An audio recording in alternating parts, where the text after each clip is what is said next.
बिस्मिल्लाहिर्रहमानिर्रहीम। अस्सलाम वालेकुम नाजरीन, आज हम मुतालबा कहानी लेकर आपकी खिदमत में हाजिर हैं। वो बदबख्त अपने तय शैतान से डीलिंग कर रहा था और नफ़े में ऐसी चीज़ों का ख्वाहिशमंद था जो नामुमकिन थी। लेकिन शैतान तो शैतान होता है, क्या शैतान घाटे का सौदा कर सकता है?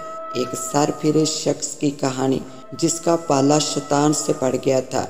लेकिन कहानी में आगे बढ़ने से पहले आप तमाम दोस्तों से इल्तिमास है कि हमारे चैनल ज़रा सी आहट को सब्सक्राइब कर दीजिए और साथ घंटे के बटन को दबा दीजिए ताकि हमारी न्यू आने वाली कहानी का नोटिफिकेशन आपको मिल सके। शुक्रिया। अशोक ने आंख खोली तो इसे एक अजनबी अपने बिस्तर के पास बैठा दिखाई दिया। कौन हो तुम? अशोक ने पूछा। और तुम अंदर किस तरह आए? मिस्टर अशोक, मेरा ख्याल है कि तुम मुझे जानते हो, अजनबी ने जवाब दिया। अशोक ने गहरी नज़र से अजनबी को देखा जो इसके कमरे में घुस आया था। नया लिबास बहुत अच्छी तराश खराश वाला। अजनबी के बाल स्याह और खूबसूरत फैशन के मुताबिक थे।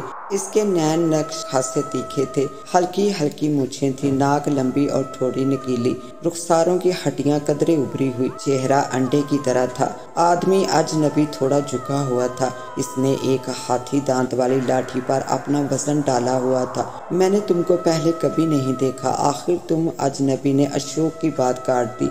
मैंने कहा ना कि तुम मुझे जानते हो। तारुफ में तुम्हें बताए देता हूँ कि जहन्नम में मुझे आका कहा जाता है। तुम मुझे कई नामों से जानते हो, मसलन शैतान, अबलीस और इसी तरह के नामों से जिनकी तादाद और ज्यादा है। अशोक डर सा गया। इसे एकदम से बू का एहसास हुआ था जो कुछ देर कबल इसके नथनों से टकराई थी। क्या मैं ये ख्वाब में देख रहा हूँ? नहीं, मैं वाकई तुम्हारे सामने हूँ। तुम यहाँ क्यों आए हो? अशोक ने पूछा। मैं जमीन पर क्यों आता हूँ? अजनबी ने इसके सवाल के जवाब में खुद सवाल कर दिया। अशोक की आवाज़ फंस फंस कर निकली। तुम्हारा मतलब तुम? मेरी शैतान मुस्कुरा दिया। मैंने ऐसी कहानियाँ पढ़ी और सुनी हैं कि तुम माजी में अक्सर इंसानों के साथ मामलात करते रहे हो। अशोक ने कहा। क्या ये किस्से सही हैं? शैतान ने सर हिला दिया। हाँ, माजी में चंद ऐसे सौदे हुए थे, इसने तस्लीम किया। और अब तुम मुझसे भी मामलात करना चाहते हो? अशोक की आंखें बिल्ली की तरह चमक उठी। वो बिस्तर पर से उठकर बैठ गया। इसने अपने बूढ़े जुरियों ज़दा हाथों को मिलाया। तुम्हें मालूम होगा कि मैं सौदेबाजी में पहले नंबर यानी ताक हूँ। मुझे तुम्हारे माजी का अच्छी तरह पता है। तुम एक बिगड़े हुए घर की औलाद हो। लड़कियों से तुमने कई मर्तबा पाप किया है। तुम स्कूल में नालायक लड़के की तरह जाने जाते थे। लड़कियां ही तुम्हारी कमजोरी हैं। और तुमने अपनी जिंदगी का आगाज एक स्टोर में सेल्समैन से किया।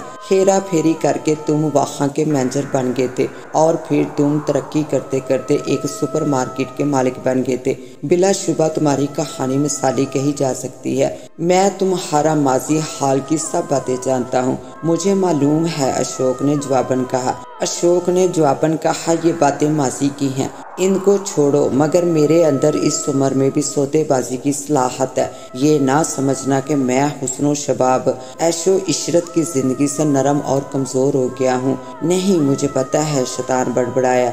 ये अच्छी बात है और तुम्हें तो अच्छी तरह मालूम है कि मैं कोई जालिम आदमी नहीं हूँ। बिजनेस की अपनी बातें अलग होती हैं। मजहब से मेरा कभी कोई ताल्लुक नहीं रहा। मुझे मालूम है, इसलिए मैं आया हूँ। शैतान दोबारा मुस्कुराया। मैं इस ज़मन में बताना चाहूँगा कि मुझे अपनी रूह से खासी दिलचस्पी नहीं। मुझे अगर फिक्र है तो अपने फानी गोश्त से है। बहुत से लोगों की सोच यही है। शैतान ने हम ख्याली से सर हिलाया। मेरी बात यह है, अशोक अबलीस की तरफ देखते हुए बोला। ओके बताओ, अबलीस बोला। पहली बात तो यह है कि अब मैं जवान नहीं रहा और मुझे मालूम है कि तुम्हारे नज़दीक ये उम्र कुछ नहीं है। शैतान ने अशोक के अंडे की तरह साफ सर को देखा, इन सफेद बालों की तरफ देखा, फिर इसने इसके पिचके हुए रुखसारों की तरफ देखा, इन हाथों की तरफ देखा जो गठिया की वजह से दर्म आलूदा थे। मैं अपनी जवानी वापस लाना चाहता हूँ, अशोक ने स्पाट लहजे में कहा। मैं खूबसूरत और स्मार्ट नजर आना चाहता हूँ।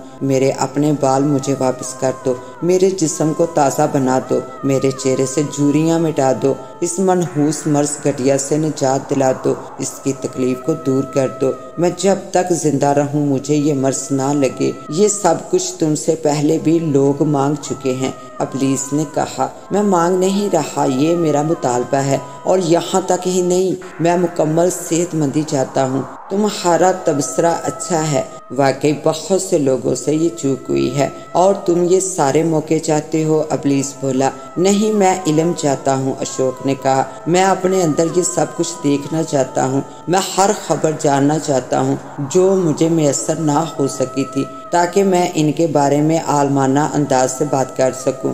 تم انہیں اپنے وجود کے جز کی طرح چاہتے ہو، خوب، اس سے کافی وقت بچ جائے گا۔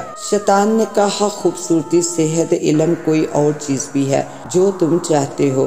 اشوک مسکرا دیا، جو دانتوں سے آری مسکراہٹ تھی۔ میں نے ایک خاص اہم چیز آخر میں تم سے کہنے کے لیے رکھی ہے۔ مجھے معلوم ہے ان تمام چیزوں کے بدلے میں مجھے اپنی روح تمہارے حوالے کرنی ہوگی، اور مجھے مرنا بھی ہوگا۔ ٹھیک ہے، میرا آخری مطالبہ یہ ہے کہ میں اپنی موت کا وقت خود طے کروں گا کہ مجھے کب مرنا ہے۔ آہا، شیطان نے منہ سے عجیب سی آواز نکالی، مجھے اسی کا خطرہ تھا۔ میں تمہیں بتانا چاہتا ہوں کہ میں تمہاری یہ خواہش پوری نہیں کر سکتا۔ کیوں؟ اشوک بولا۔ مسٹر اشوک، شیطان نے سکون سے جواب دیا، میں نے ابتدا میں بتانے کی کوشش کی تھی، مگر تم نے میری بات کاٹ دی تھی۔ میں یہاں تم سے سودا کرنے نہیں آیا، میں تو تمہاری روح لے جانے کے لیے آیا ہوں۔ اشوک چکر میں پڑ گیا، اس کی بہوں سوچ میں پڑ کر آپس میں مل گئی، اس کا سر تکیے پر ڈہ گیا۔